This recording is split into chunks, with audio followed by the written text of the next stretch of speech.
Tudo começou como um dia normal, eu saindo para trabalhar, pegando o ônibus, até perceber que uma mulher estranha começou a aparecer todos os dias só para mim. Oi, meu nome é Ariadne e no vídeo de hoje você vai ouvir histórias sinistras. Então antes de começar, já se inscreva no canal para não perder mais nenhum vídeo. E sem mais enrolação, vamos para a primeira história. Bom, antes de começar, não sei se eu coloquei no texto, mas essa história foi baseada em um pesadelo que eu tive. Meus dias são corridos. Eu saio de casa para o trabalho, pego o ônibus e volto para casa no final da tarde. Trabalho no centro, cheio de pessoas e poluição. Ando pelas ruas que vivem cheias, não saio de casa à noite e quando eu saio acompanhada. Medo de ser assaltada novamente. Mas um dia chega, saio de casa, fecho o portão e vejo a Maria. Ela foi da minha antiga igreja.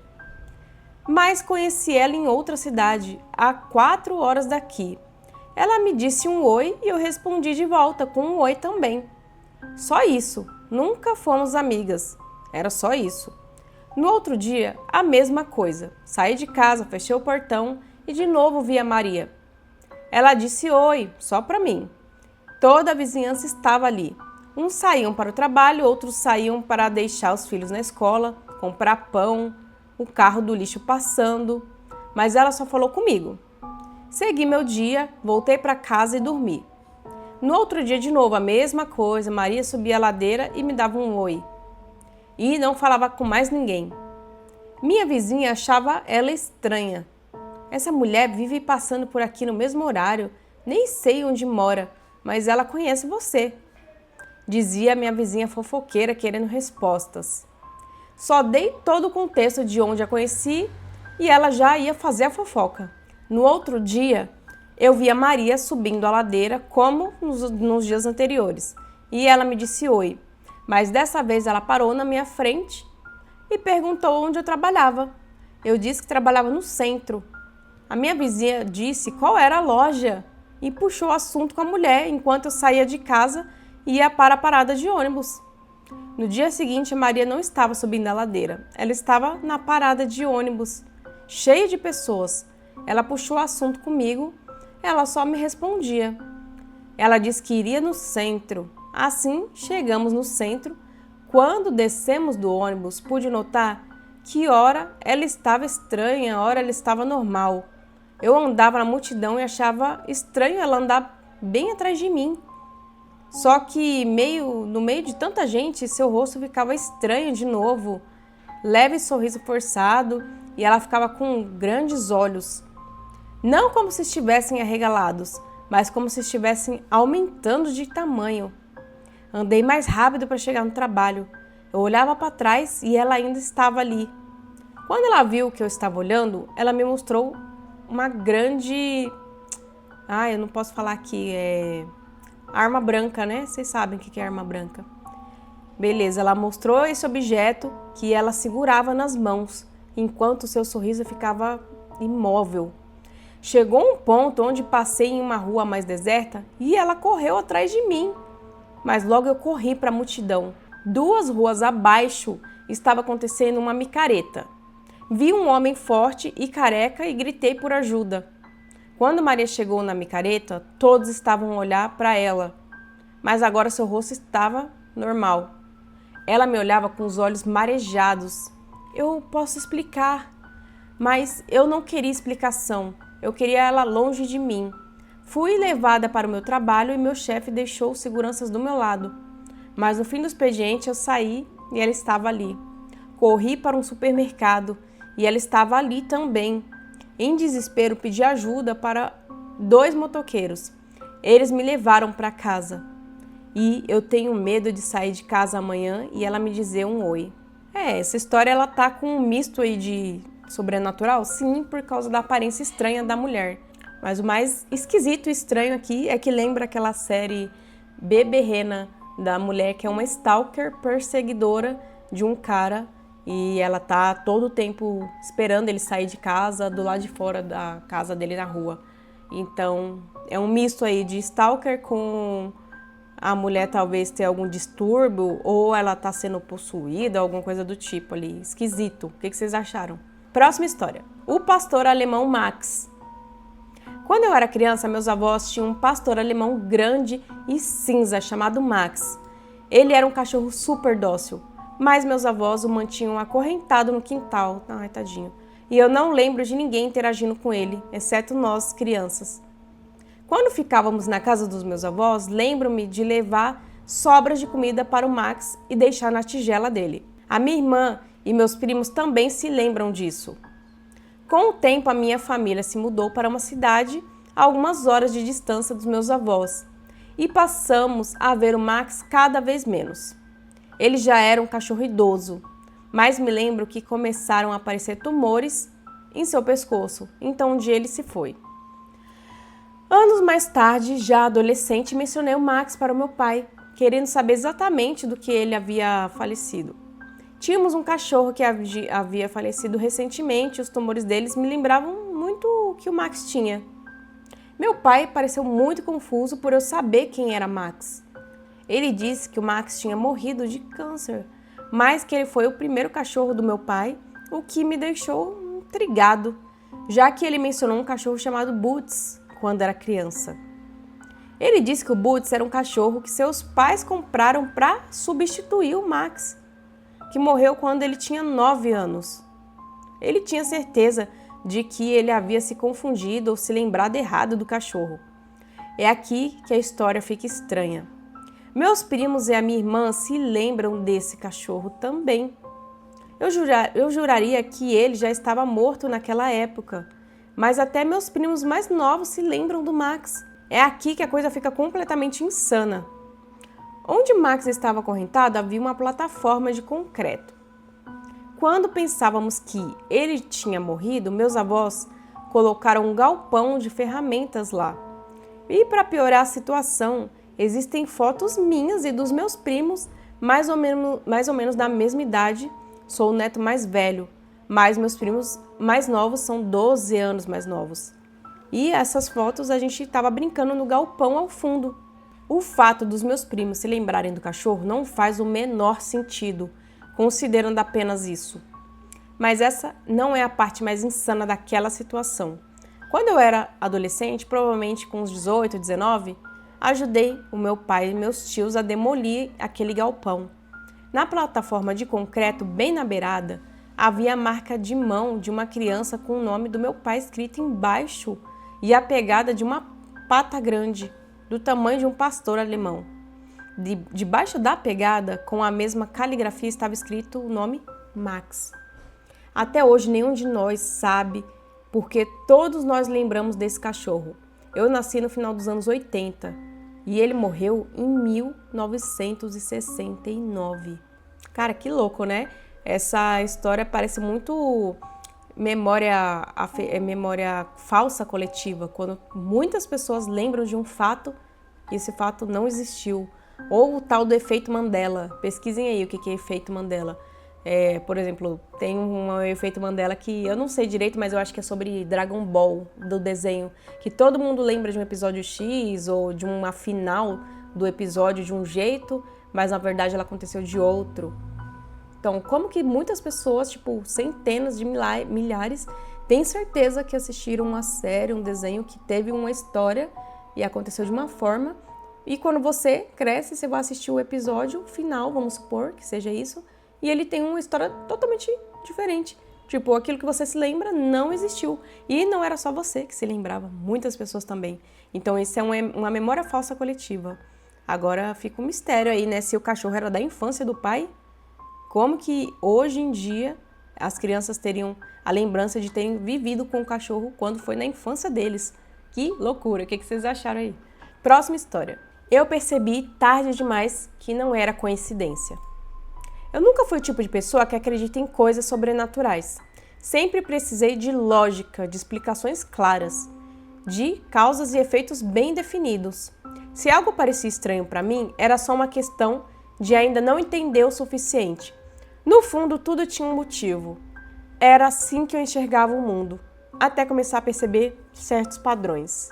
No início, foi algo tão pequeno que mal merecia atenção. Eu estava voltando para casa dentro de um ônibus, distraído no celular, quando reparei em uma pessoa. Não havia nada de especial nela, mas tive a sensação de já tê-la visto naquele mesmo dia, em outro lugar completamente diferente. Ignorei, beleza.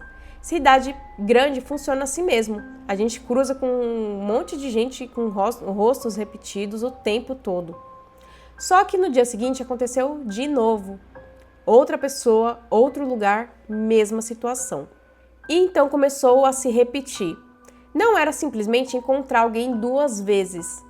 Havia um intervalo estranho entre esses encontros, como se tivesse uma distância calculada entre um momento e outro.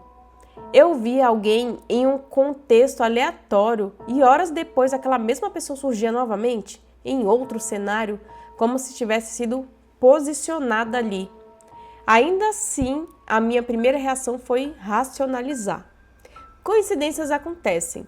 O cérebro adora encontrar padrões onde não existe. Eu segui com a vida tentando não dar importância. Mas, gente, coincidências têm limite. E aquilo começou a ultrapassar qualquer limite razoável. Não era mais só pessoas, eram situações, frases, pequenos eventos que pareciam se repetir com uma precisão desconfortável. Eu ouvia alguém dizer algo e horas depois outra pessoa dizia praticamente a mesma coisa, com as mesmas palavras, o mesmo tom, quase como se estivesse seguindo um roteiro invisível. No começo aquilo parecia curioso, depois ficou estranho e quando eu percebi que estava prestando atenção demais já era tarde.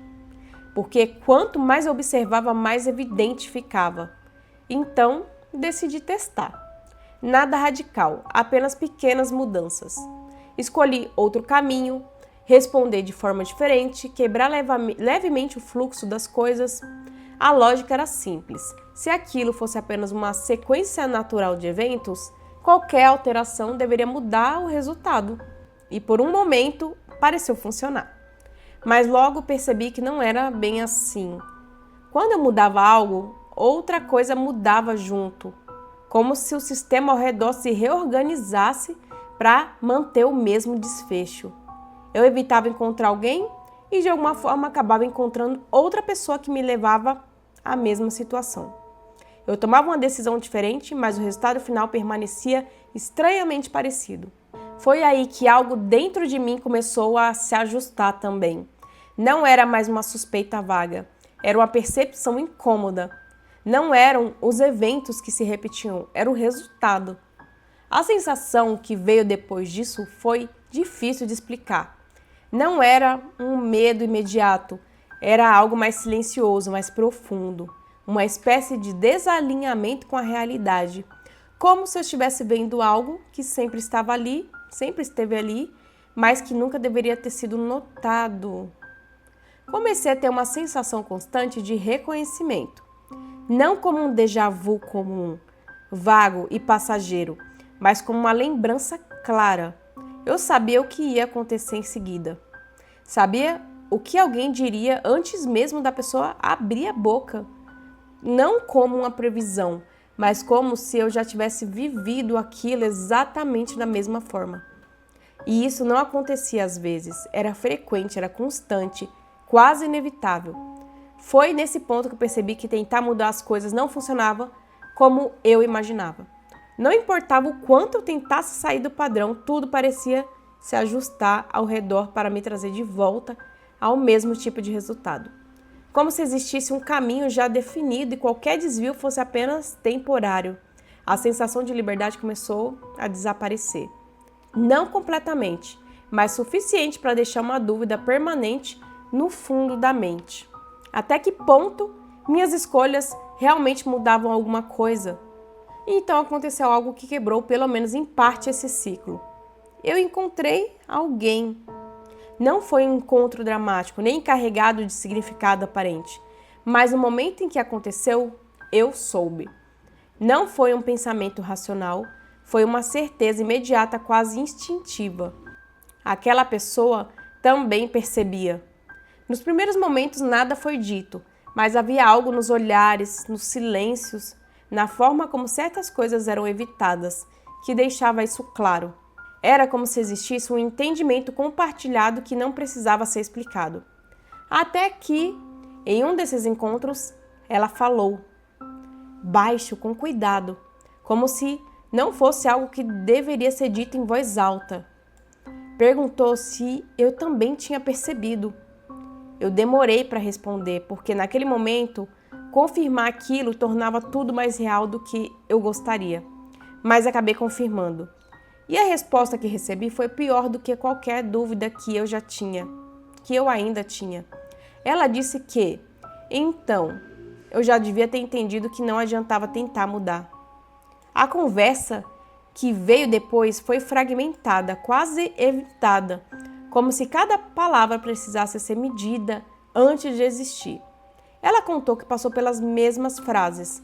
Primeiro achou que era uma coincidência, depois começou a ver padrões, depois percebeu as repetições e, por fim, só aceitou. Não por escolha, mas porque não havia outra opção. Segundo ela, o maior erro é tentar escapar, porque quanto mais você tenta quebrar o padrão, mais forte vem a correção, como se o próprio sistema reagisse às tentativas de mudança, reforçando ainda mais o caminho original. Antes de ir embora, ela disse algo que ficou preso na minha cabeça, que existiam 3 tipos de pessoas. As que nunca percebem, as que perceberam, mas esqueceram, e as que perceberam e passam a ser observadas. Eu então perguntei, observadas por quem? Ela não respondeu diretamente, disse apenas que eu perceberia. Depois disso, nada mudou de forma visível. Os eventos continuaram acontecendo, os padrões continuaram ali. Mas a sensação ficou diferente, porque agora não parece mais repetição. Tem momentos em que quando eu percebo demais, quando presto atenção além do normal, surge algo difícil de descrever, como se aquilo que eu estou observando também estivesse de alguma forma me observando de volta. E talvez o pior de tudo não seja estar dentro disso, mas a impressão crescente de que perceber nunca fez parte do plano e que a partir do momento em que você percebe, alguma coisa muda. Não no mundo, mas na forma como o mundo reage a você. E com essa história encerramos o vídeo de hoje. Eu gostei muito das histórias de hoje. O que vocês acharam? Se você tem uma história para contar, um relato, alguma coisa que aconteceu, ou que você conhece, que alguém passou, manda no e-mail que vai estar aqui na descrição, ou pode deixar nos comentários também. E eu espero que vocês tenham gostado bastante do vídeo. A gente se vê no próximo vídeo. Um grande beijo e tchau!